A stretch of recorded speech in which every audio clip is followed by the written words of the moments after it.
Prenez un mot, prenez-en deux, faites-les cuire comme des œufs. Prenez un petit bout de sens. Prenez un mot, prenez-en deux, faites chauffer à petit feu. Puis un grand morceau d'innocence. Au petit feu de la technique, versez la sauce énigmatique, saupoudrée de quelques étoiles.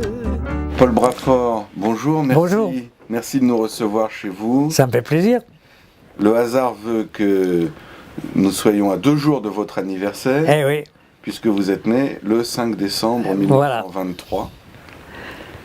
Et 1923, ça veut dire que vous avez des souvenirs tout au long d'un siècle qui, évidemment, est plein de passion et de terreur, un siècle très riche.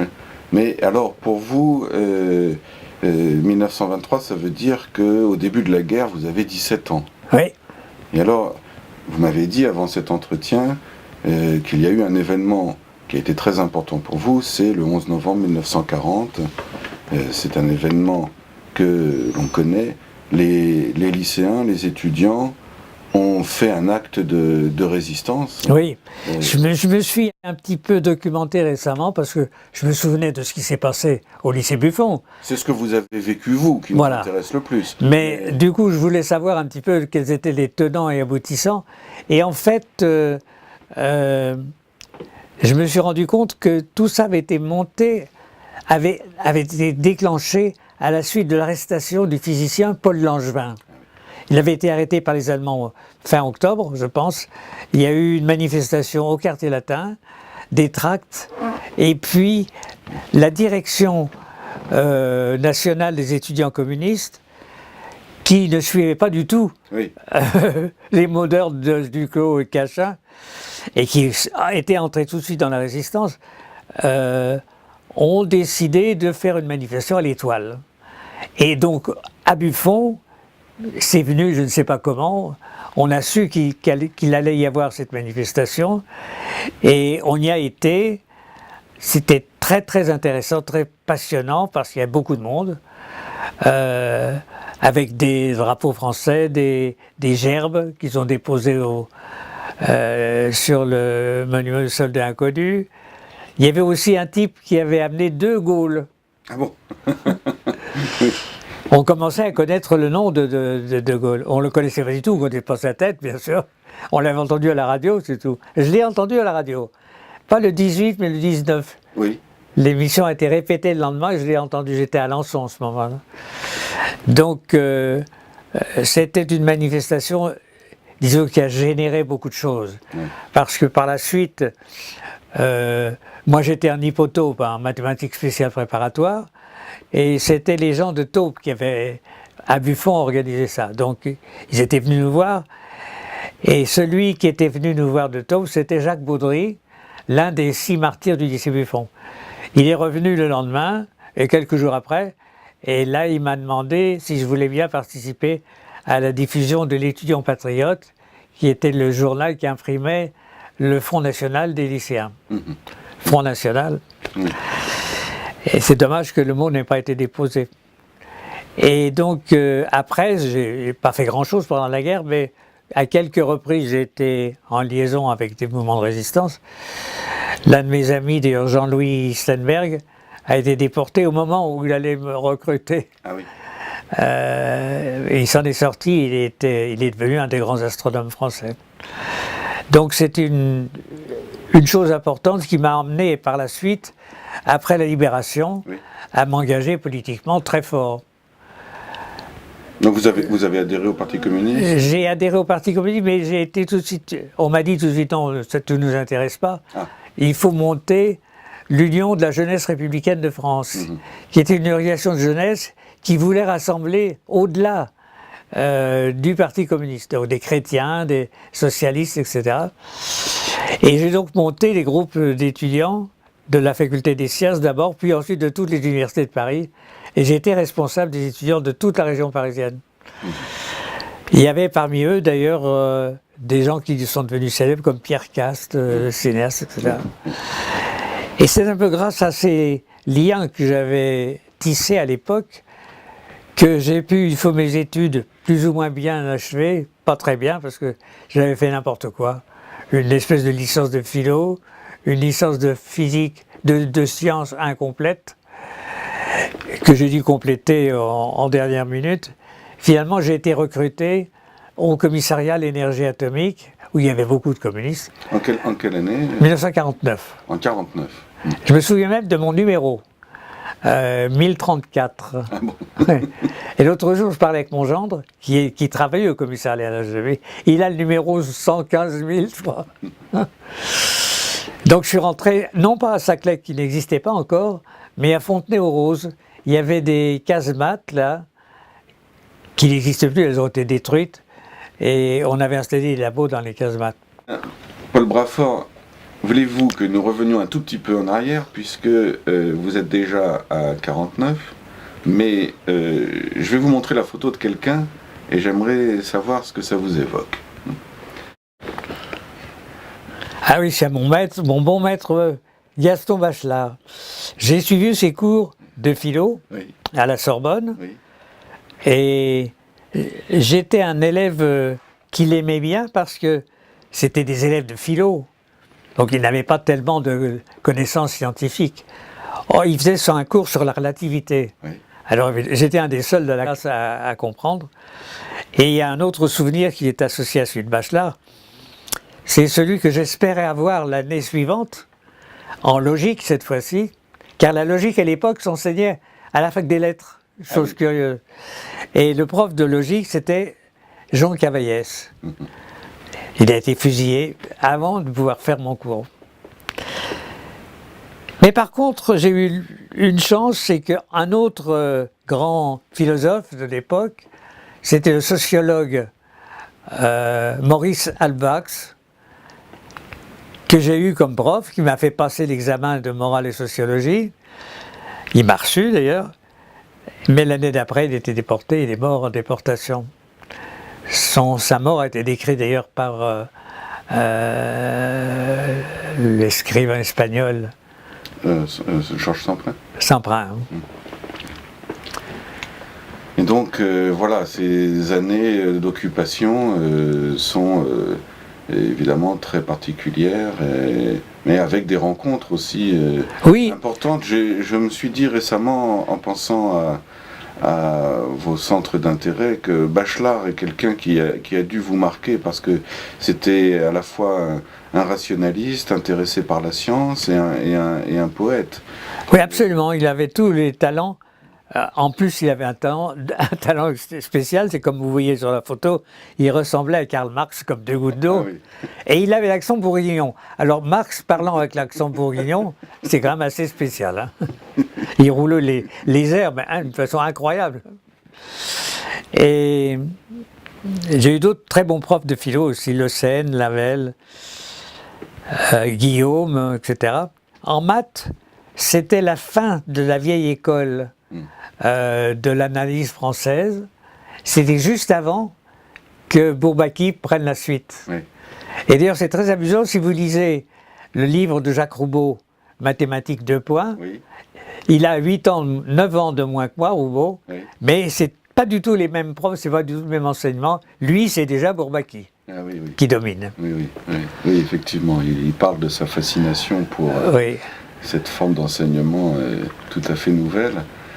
Alors donc, avançons un petit peu, juste à la Libération, je crois, vous rencontrez Riguet à la Sorbonne. Riguet, qui est un peu celui par lequel nous nous sommes rencontrés, puisque lorsqu'il s'est agi de rendre hommage à Jacques Riguet, récemment disparu, eh bien, je me suis rendu compte qu'il y avait beaucoup d'éléments de ces années-là qui nous venaient de vous, en fait, et des récits que vous avez pu faire, des évocations que vous aviez pu faire. Donc, Jacques Riguet, vous le rencontrez, je crois, à la bibliothèque de la Sorbonne. Oui, à la bibliothèque de la Sorbonne, je passais mes après-midi au lieu de suivre les cours.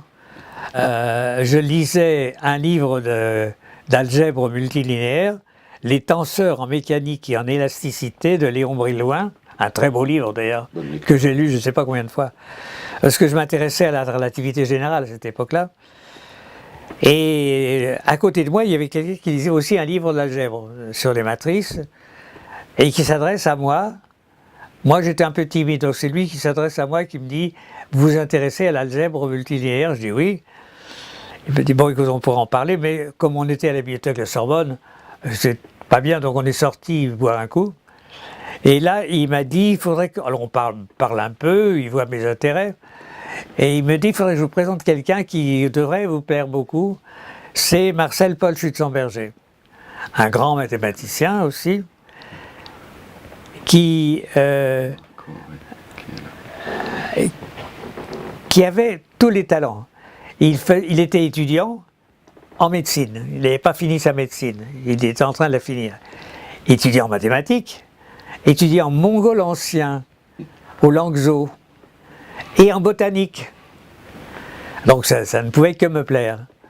Et donc nous avons beaucoup parlé. Il m'a présenté un autre garçon qui lui était étudiant en droit, qui s'appelait Jean Suyeux, avec qui il faisait des petites opérettes, des petites choses comme ça, et qui lui m'a présenté à Boris Vian. Donc voilà, Riguet, Schützenberger, Suyeux, Boris Vian. Et par là, Robert Badinter, Anne Vernon, etc. Donc je suis devenu ami avec tous ces gens-là, et on a continué de faire on faisait avec Riguet et Schützenberger un petit groupe de travail de mathématiques, oui. Mais aussi avec Suyeux et Schützenberger, on faisait des petits opéras, ce qu'on appelait des petits opéras, sur les grands sujets de la culture universelle française, c'est-à-dire Parmentier, la pomme de terre, les bourgeois de Calais, etc. Donc on a fait des petits opéras sur tous ces trucs-là. J'avais la chance d'avoir rencontré un merveilleux poète, ami de Queneau, Jean Tardieu, oui. Qui dirigeait le club d'essai de la radiodiffusion nationale. C'est une espèce de précurseur de France Culture qui était logé dans un espèce d'immeuble avec un jardin rue de l'Université. C'est là qu'il y avait le studio. Donc on a enregistré ces petits opéras rue de l'Université. Il y en a un dans lequel Boris Vian jouait il jouait le rôle de Phoque Paulan. Ah. Paulan étant le nom du grand patron de NRF. Et son rôle consistait à faire perché dans un arbre. Et cette émission-là a suscité beaucoup de protestations dans le public. Mais Tardieu a résisté aux pressions, puis on a continué d'en faire. Et je commençais déjà à ce moment-là à faire de la musique sur des textes. En particulier, j'avais lu ce beau petit livre de Queneau, oui. L'Hésio. Et j'ai mis en musique un certain nombre de poèmes d'Hésio.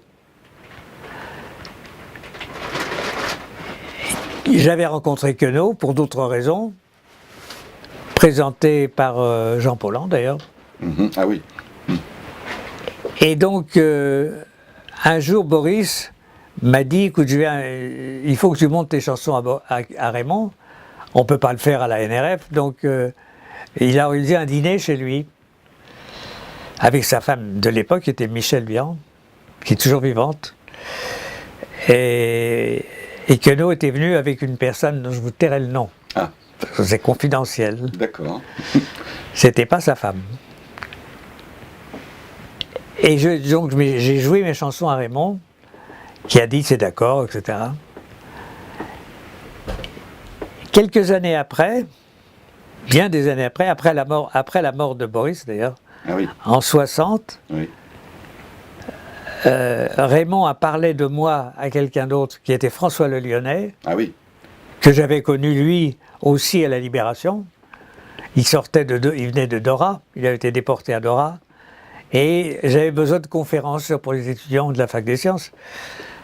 Donc je l'ai connu, on est restés amis. Et un jour, quand l'Oulipo a été créé... Oui, à cette époque-là. Oui, en 60. En 60, oui. Au cours d'un colloque de Cerizay-Lassalle. Et je sais maintenant, parce que jusqu'à hier, je ne savais pas qui m'avait proposé, Queneau ou François, parce que chacun d'entre eux aurait pu le faire. Mais j'ai trouvé une lettre de Jacques Bins rappelant mon élection et disant sur la proposition de François Le Lyonnais. D'accord. Donc c'est François qui m'a fait lire à l'Oulipo. Et maintenant, comme vous pouvez vous en douter, je suis le doyen de l'Oulipo. Ah oui, et oui. Je suis le doyen en âge, Oui. mais pas en antériorité, parce que Jacques Duchâteau, qui est un peu plus jeune que moi, était un des membres fondateurs. Il était à Cerisay-la-Salle. Oui. Avec Berge, avec Bins, Lescure, etc.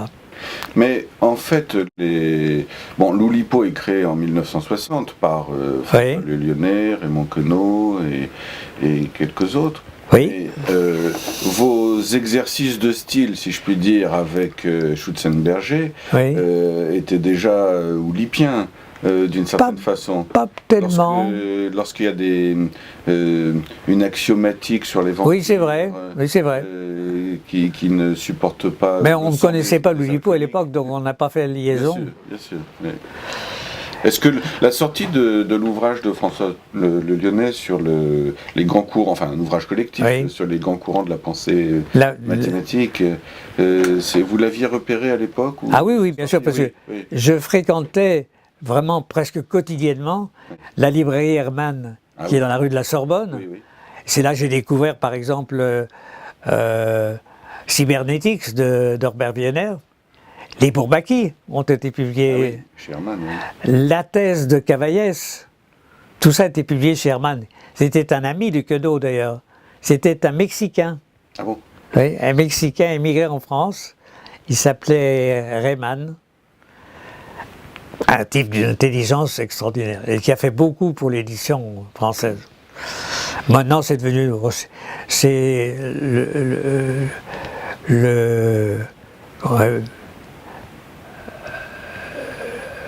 comment dirais-je, l'ami des livres, Bérès qui a racheté Hermann. Ah bon. Je crois qu'il est mort d'ailleurs aussi, lui. Alors, en même temps, vous engagez dans une carrière tournée vers l'informatique, les mathématiques et le nucléaire, puisque vous êtes c'est pas le CEA. Il y a un mot qui, à mon avis, s'impose en ce qui me concerne, et que François Le Lyonnais a utilisé pour lui-même, c'est le mot disparate. Oui. C'est le mot disparate, parce que j'ai fait un peu de tour, et peut-être jamais vraiment très approfondi du coup, mais j'ai fait un peu de tout, puisque j'ai commencé comme bibliothécaire, et au bout de 5 ans seulement, en 1954, j'ai monté un laboratoire de recherche dans le domaine du calcul analogique, qui n'existe plus aujourd'hui, qui était une variante particulière de l'informatique. Ensuite, j'ai été l'informatique proprement dit. J'ai fait aussi l'intelligence artificielle, de la linguistique, de la logique mathématique. Donc un peu de tout. Puis j'ai même fait de la musique.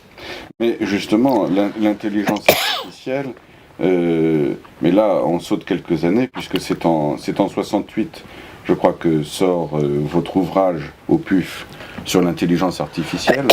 Et j'ai noté une phrase dans l'introduction de cet ouvrage qui dit bien votre point de vue, je crois, puisque vous écrivez « Pour mieux permettre à l'imagination, à la rêverie poétique, de colorer la progression tatillonne et maussade des techniques, il est indispensable de mieux connaître celles-ci et, si possible, de les précéder un peu. » Et donc... c'est l'esprit de Bachar, ça. Et voilà, c'est là où parler de la rêverie poétique, au début d'un ouvrage où il s'agit d'entrer dans la froide technique pour pouvoir expliquer au lecteur l'état actuel et surtout les perspectives de développement de l'intelligence artificielle, cette rencontre entre la technique et la rêverie poétique, je reprends votre expression effectivement bachelardienne, elle dit quand même une certaine unité de cette...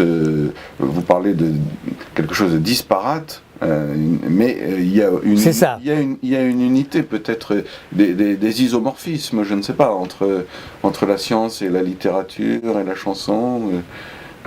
Oui, il y a plusieurs aspects. Il y a l'aspect du bonhomme lui-même, qui lui est unique, bien entendu, donc tout est uni en lui. Mais il y a aussi le fait que, depuis déjà un certain temps, on s'est rendu compte que la séparation des disciplines était nuisible. Ah. D'ailleurs, mon premier exposé de toute ma vie, qui a eu lieu à l'Institut Henri Poincaré en 1944, au séminaire Bachelard, mais Bachelard n'était pas présent ce jour-là, était intitulé « L'unité des disciplines ». Ah. Donc c'était le thème permanent de ma vie. Oui. De même qu'en politique, j'étais toujours partisan des unions, des rassemblements, etc. Je me souviens que, juste à la Libération, le Parti communiste avait lancé une campagne pour fusionner avec le Parti socialiste. Ah oui. On l'a oublié. Hein. En général, c'est ce qu'on propose quand on est plus puissant. Oui, bien sûr. Allez, je me souviens très bien dans les meetings, les communistes gueulaient « Unité, unité !» et les socialistes répondaient « D'action !» Et puis, j'ai été très sensible aussi aux publications qui ont lieu autour de l'ouvrage de C.P. Snow, qui s'appelait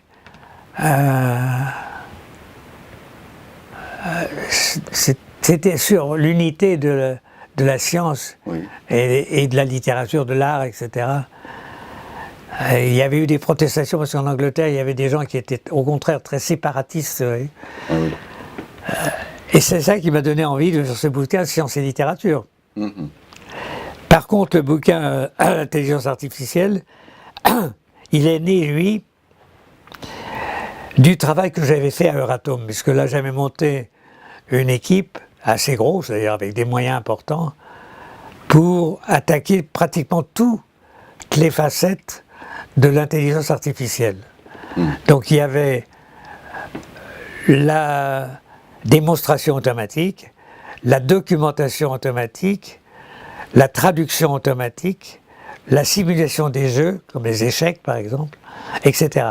Donc c'est toujours été pour un rapprochement et une utilisation des parallélismes, là où c'était possible. Oui, mais pour qu'il puisse y avoir un rapprochement, il faut bien qu'il y ait distinction de ce que l'on veut rapprocher. Oui, bien sûr. Il faut être, comment dirais-je, il faut être technique, il faut pas faire des rapprochements dans le vide, mais sur des choses très très concrètes. Et donc j'ai toujours essayé de faire ça dans ma vie. Et les circonstances, j'ai jamais été prêt à faire une carrière. J'ai jamais fait de carrière. Je me suis laissé porter. Là, j'ai été embauché au CEA par des amis, grâce à des amis. Ensuite, on m'a proposé de partir à Euratom, où là, j'étais à peu près le même travail qu'au CEA. Après, l'Agence spatiale européenne, toujours mon ancien patron qui est revenu me chercher. Après, j'ai été appelé à Chicago, toujours par des amis. Puis ensuite, au Collège international de philosophie. Tout ce que j'ai fait était pas du tout calculé. Oui. On me disait, ça t'intéresserait pas de faire ça? Je dis oui. Alors je posais ma candidature et j'étais pris. Mais alors, vous entrez au CEA en quelle année? 49. En 49. Et Euratom, c'est 54. 54. Parce que, alors j'ai été... Non, 59. 10 ans plus tard. 10 ans plus tard. Mais alors, donc vous êtes encore au CEA et vous vous apprêtez en quelque sorte à passer chez Euratom. Lorsque sort ce disque des atomes et des hommes, et je lis la fin de la chanson qui s'appelle Le Petit Atome, hein, les paroles de cette chanson se terminent par « Oui, mais les hommes savants fautifs sont tous devenus radioactifs ». Alors, je me demande comment vos collègues du CEA, et puis comment chez Euratom, on a pris ce manifeste qui n'est pas sans faire, chanté, qui n'est pas sans faire penser à la chanson de Boris Vian sur la Java des bombes atomiques. Et beaucoup, parce qu'il s'est inspiré de moi. Ah, c'est lui qui... Ah bah oui, bien sûr. D'accord. De même que Francis Blanche s'est inspiré de moi quand il a fait les boîtes à musique. Ah oui. J'ai fait une chanson qui s'appelle Mon bel automate. Mon bel automate. Et c'est tout ça avant eux. D'accord. Donc la Java des bombes atomiques de Boris Vian, elle vient après le petit atome qui se termine comme je viens de le dire. Donc à l'époque, le jour vous travaillez au CEA, vous êtes un savant sérieux, par ailleurs communiste, ce qui peut poser certains problèmes, mais peut-être, mais pas en ce qui concerne l'atome, parce qu'on est pour l'atome au Parti communiste. J'ai quitté le Parti communiste en 56 quand même. En 56, oui. Bon. Non pas au moment de Budapest, comme vous pourriez le penser, mais parce que les députés communistes avaient voté les pouvoirs spéciaux à Guy Mollet pour la guerre d'Algérie. Et j'étais contre la guerre d'Algérie. D'accord. Je suis content d'ailleurs parce que j'ai devenu l'ami maintenant de Michel Audin, la fille. Oui, Michel Audin, oui. Elle est rentrée à Loulipo. Ah oui. D'accord, je ne savais pas. À Loulipo. Et donc... alors donc, dans la journée, vous êtes un savant sérieux du CEA. Enfin, sérieux, on rigolait pas mal quand même. Hein. Oui, mais... Et le soir, vous allez chanter dans des cabarets, vous allez chanter sur les savants fautifs qui sont tous devenus radioactifs. Ah ben, il n'y avait pas que ça comme chanson quand même. Oui. Mais enfin, est-ce que ça n'a pas suscité quelques réactions C'est assez divers. En général, ça les faisait rire. Oui. Parce que les gens ont le sens du comique quand même. Il y en avait un que j'aimais bien, pourtant c'est un grand physicien. Il est mort il y a pas très longtemps. Anatole Abragam, qui était devenu professeur au Collège de France. Il a failli avoir le prix Nobel d'ailleurs. Lui, ça l'énervait beaucoup. Ah. En particulier, il n'aimait pas mes trucs sur la Joconde. Ah oui. Pour lui, la Joconde, c'est sacré. C'est sacré, oui. Et puis finalement, il est venu me voir au La Fontaine des Cassaisons où je chantais le menu pour la Joconde. Et il m'a dit, ah bah oui, c'est quand même pas mal. Ah bon. Parce que la Joconde, vous n'êtes pas le seul à vous en être pris à la Joconde. Boris Vian a été assez actif aussi. Non, c'est la même source. C'est que, en fait, j'avais un ami, je l'ai toujours, et Dieu merci, il a mon âge, mais il est toujours bien en chair. Il s'appelle Jean Margat, c'est un hydrogéologue. Il a eu même ce qu'on peut considérer comme le prix Nobel d'hydrogéologie. C'est un grand hydrogéologue. Mais, à la suite d'une conférence que j'avais faite devant lui, en 1946, je crois, sur le surréalisme et sur Duchamp, il s'était mis à trafiquer les Jocondes. Ah oui. Il en a fait des milliers, d'accord, c'est ça. Dont il a fait don d'ailleurs à la bibliothèque, au Louvre. Toute sa collection immense de plusieurs milliers d'objets va être prise au Louvre, peut-être au Louvre-Lens d'ailleurs. Et à cette époque-là, j'ai écrit cette chanson, et Jean Suyeux, un de nos amis, dont je vous ai parlé tout à l'heure, a trouvé le moyen de faire un film, un financement pour un film. Film qui a été réalisé par Henri Gruel, qui était un très bon cinéaste. Donc j'ai fait la musique de ce film. Boris a fait le dialogue. Et le chef d'orchestre, c'était Georges Delerue. C'est quand même pas mal. Et dans le film, on voit des participants volontaires. Il y a Anne Vernon, il y a François Billedot, etc. C'est très sympa. Et ce film a eu le prix du court-métrage au Festival de Tours.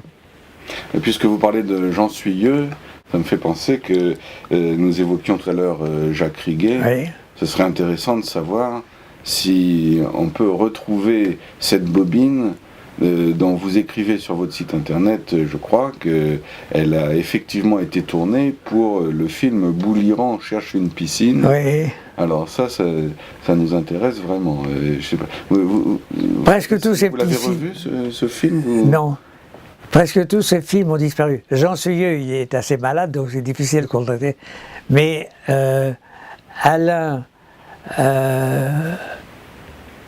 un de mes amis le voit souvent, donc il essaye un peu de récupérer. Mais il est paru d'ailleurs récemment, je crois, oui, il est paru une réédition du manuel de Saint-Germain-des-Prés de Boris Vian, et c'est un petit coffret, et dans le coffret il y a un supplément qui est fait de textes, de dessins de Jean Suyeux. Donc là, on voit le nom de Riguet, de Schützenberger, le mien, etc. Donc là, il y a pas mal d'informations. D'accord. Et Riguet, il y a quelque chose qui m'a beaucoup frappé dans l'histoire de Jacques Riguet, c'est que Jacques Riguet découvre la théorie des catégories en 1958, je crois. Peut-être 57 ou 58.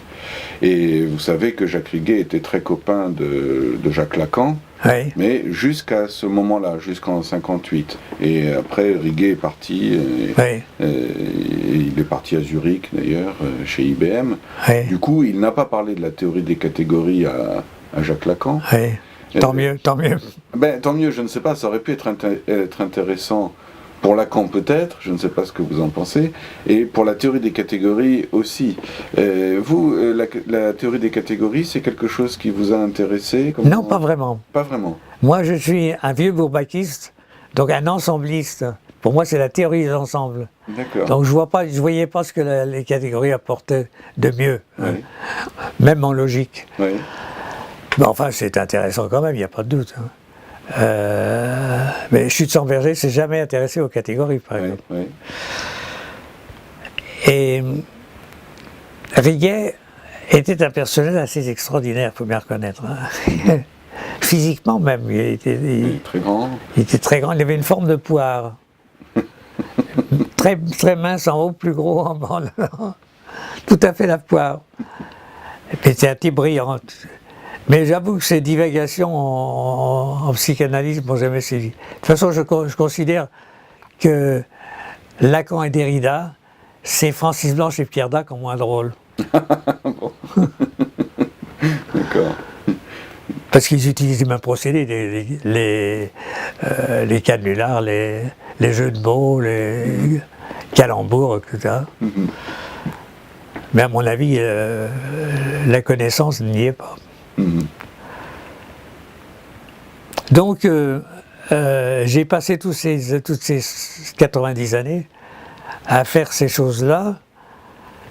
Et quand j'ai eu l'occasion, comme je vous le disais tout à l'heure, il y a une dizaine d'années, je crois, de faire ce film pour le Collège international de philosophie, dont j'avais été directeur de programme, j'ai intitulé donc ça « Le dimanche de la vie », par hommage à Queneau. Et je termine en disant « Je crois que ma vie a été un long dimanche ». Donc, sous le signe de la détente, de la rêverie, pas nécessairement, parce de l'amusement, oui, mais malgré tout... Qu'est-ce que vous voulez dire exactement? Parce que le dimanche, c'est-à-dire, on se repose. Pas de contraintes. Pas de contraintes. Voilà. Ah oui. Pas de contraintes. Alors que pour l'Oulipo, au contraire, nous travaillons que sur des contraintes. Oui, mais ce sont des contraintes librement choisies. Voilà, exactement. Et inventées même éventuellement. Et on sait pourquoi. Oui, absolument. Et par contre, ça ne m'a pas empêché d'avoir des moments très, très difficiles du point de vue politique, par exemple. J'ai été arrêté, mis en garde à vue à la DST. En quelle année? C'est facile de le retrouver parce que c'est l'année qui précédait l'élection de Mitterrand. Donc c'est 80. En 81, oui. Parce que quelqu'un m'avait dénoncé. J'ai dirigé une boîte d'informatique à un moment donné. J'utilisais un type à temps partiel avec qui je me suis fâché et qui a été me dénoncer à la DST comme espion soviétique. Ah bon? Je ne sais pas si c'était pas espion chinois d'ailleurs. Oui, parce que il a raconté à nos amis qu'un jour il rentrait Ah oui, il hébergeait 2 filles chinoises chez lui. Il rentre chez lui, et qu'est-ce qu'elles faisaient, ces filles chinoises? Elles écoutaient France Culture. Oh là. Elles m'écoutaient. Ah oui, oui. Donc c'était bien la preuve que j'étais un espion soviétique. Oui, oui, ça c'est évident. Oui. Alors effectivement, ils m'ont convoqué pendant plusieurs semaines. Hein. Toutes les semaines, j'allais à la DSC, c'était... ils ont changé d'endroit, je ne sais plus où c'était. C'était près des Champs-Élysées. Et c'était dans une cave. Un décor de film avec des photos, des affiches lacérées sur les murs, une vieille bouteille d'eau vide, etc. Alors on me demandait comment je m'appelais. Je dis, bah écoutez, vous devez le savoir quand même. Combien je gagnais d'argent, bah, il y a les déclarations d'impôts. Hein. Puis alors, moi j'ai toujours travaillé pour des organismes officiels, donc il n'y a pas de problème. Bon, il revenait toujours là-dessus. Puis à un moment donné, il me parle de Francis Blanche. Oui. Parce que Francis Blanche avait fait un canular là-dessus. Pour des raisons qui ne sont pas claires d'ailleurs, parce que c'était quand même une vacherie. Hein. Ah oui. Oui, pourtant je l'aimais bien, il m'aimait bien, mais... C'est-à-dire, il avait fait... Il fait un des fameux canulars, vous ne le connaissez pas? Et on le trouve, hein.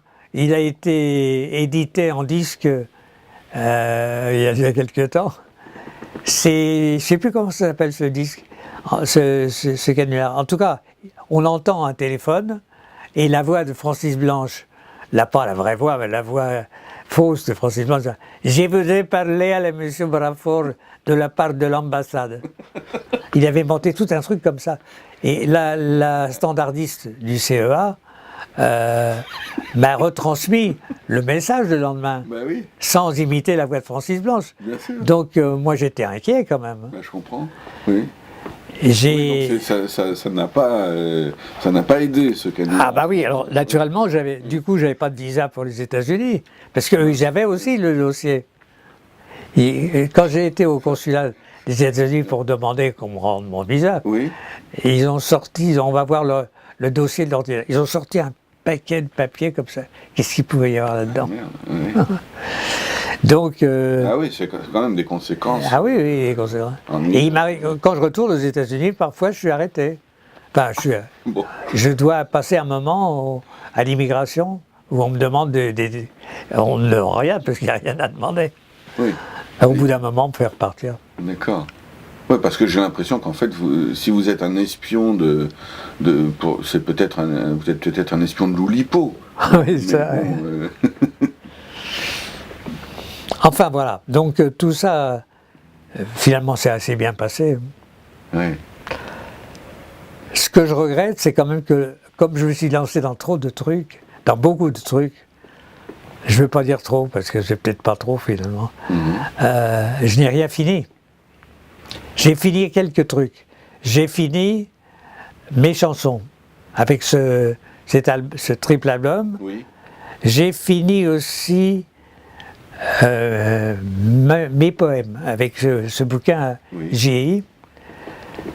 Et là, je continue, c'est-à-dire que j'écris mes mémoires, j'ai encore plusieurs articles à écrire. Malheureusement, comme vous pouvez voir, je ne peux plus écrire du tout, j'ai la main droite inutilisable. Alors j'ai essayé avec l'ordinateur. Oui. Vous avez besoin de la main droite pour la souris. Oui. Alors j'ai un système de reconnaissance de la parole. Oui. Je vais essayer. Oui. Je vais essayer de l'utiliser. C'est chiant. Ça ne va pas durer indéfiniment. Bon. J'espère. Bon. Oui, parce que ça vaut vraiment la peine que vous puissiez partager avec un public qui devrait être au rendez-vous, parce que c'est passionnant, toutes ces aventures intellectuelles et artistiques, toutes ces rencontres. Mais ce qui m'étonne un petit peu, c'est, vous dites, j'ai rien fini à part les chansons et les poèmes, mais il y a quand même, par exemple, cet ouvrage, Science et littérature. Oui, d'accord. Et puis, il y a le travail que vous avez fait lorsque vous avez monté ces équipes de recherche. Oui, c'est vrai. Qui ont dû se traduire par beaucoup de publications, probablement. Oui, bien sûr. Pas seulement les vôtres, mais je veux dire... Oui. J'ai quand même pas beaucoup de résultats très très originaux. Par exemple, en logique, j'ai fait un ou deux trucs qui sont intéressants. Mais c'est surtout en physique théorique que j'ai fait des trucs que je crois sont importants. Oui. Mais que j'ai dû, pour différentes raisons, d'abord changement d'occupation, ensuite blocage sur certains problèmes techniques, mathématiques, j'ai dû interrompre. Donc je vais rédiger tout ce qui est prêt pour essayer de trouver une suite. Oui. Mais écoutez, on attend avec impatience cette suite.